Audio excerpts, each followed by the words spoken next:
नमस्कार, आप देख रहे हैं न्यू दिल्ली पोस्ट। आपके साथ मैं हूं अभिषेक। बांग्लादेश की पूर्व प्रधानमंत्री शेख हसीना को आज मौत की सजा सुनाई गई। उन्हें ढाका की इंटरनेशनल क्राइम ट्रिब्यूनल ने 5 में से 2 मामलों में हत्या के लिए उकसाने और हत्या का आदेश देने के लिए मौत की सजा सुनाई है। वहीं बाकी मामलों में उन्हें उम्र कैद की सजा सुनाई गई।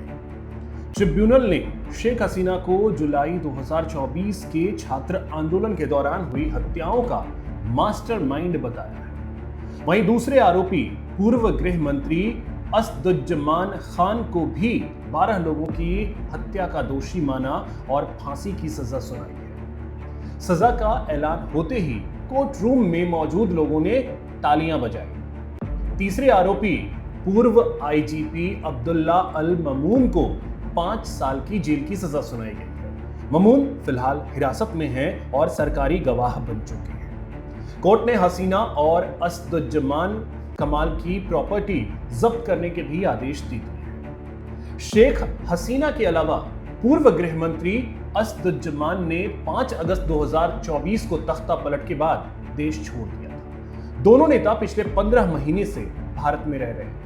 हसीना को मौत की सजा सुनाने वाले इंटरनेशनल क्राइम ट्रिब्यूनल की स्थापना उन्होंने ही की थी। इसे 2010 में बनाया गया था।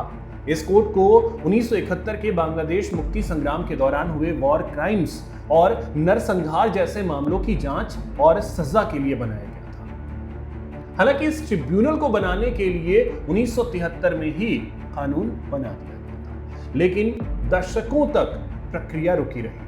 इसके बाद 2010 में हसीना ने इसकी स्थापना की ताकि अपराधियों पर मुकदमा चल सके। शेख हसीना ने कहा कि उनके खिलाफ जो फैसला आया है वो गलत है, पक्षपाती है और राजनीति से प्रेरित है। उनका कहना है कि यह फैसला ऐसे ट्रिब्यूनल ने दिया है जिसे एक गैर निर्वाचित सरकार चला रही है और जिसके पास जनता का कोई जनादेश नहीं है।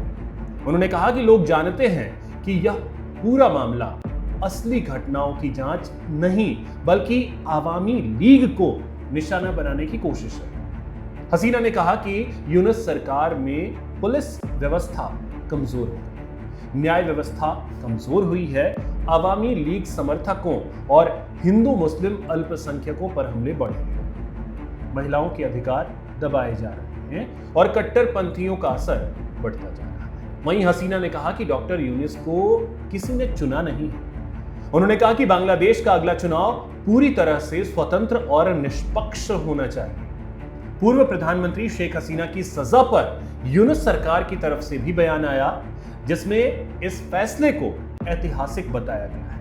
अंतरिम सरकार ने जनता से शांत, संयमित और जिम्मेदार बने रहने की अपील की है। सरकार ने खास तौर पर लोगों से कहा है कि फैसले के बाद किसी तरह की गड़बड़ी, भड़काऊ हरकत, हिंसा या गैर कानूनी हरकत न करें। वहीं अल जजीरा के हवाले से कहा जा रहा है कि शेख हसीना के बेटे सजीब वाजेद ने कुछ दिन पहले पत्रकारों से कहा था कि उन्हें पहले से पता है कि उनकी मां को मौत की सजा सुनाई जाएगी। उन्होंने कहा कि हसीना भारत में सुरक्षित है और भारतीय सुरक्षा एजेंसियां उनकी पूरी रक्षा करेंगी। वाजिद ने कहा कि शेख हसीना 5 बार प्रधानमंत्री रही हैं और देश में उनके बहुत सारे समर्थक हैं। उनकी पार्टी आवामी लीग बांग्लादेश की 2 सबसे बड़ी पार्टियों में से एक है, इसलिए वे इस फैसले को हल्के में नहीं लेंगे। इस समय शेख हसीना भारत में हैं और बांग्लादेश की ये कोशिश होगी कि शेख हसीना का प्रत्यर्पण किसी भी तरीके से करवा लिया जाए। अब बड़ा सवाल यह है कि क्या भारत शेख हसीना को बांग्लादेश को सौंप देगा?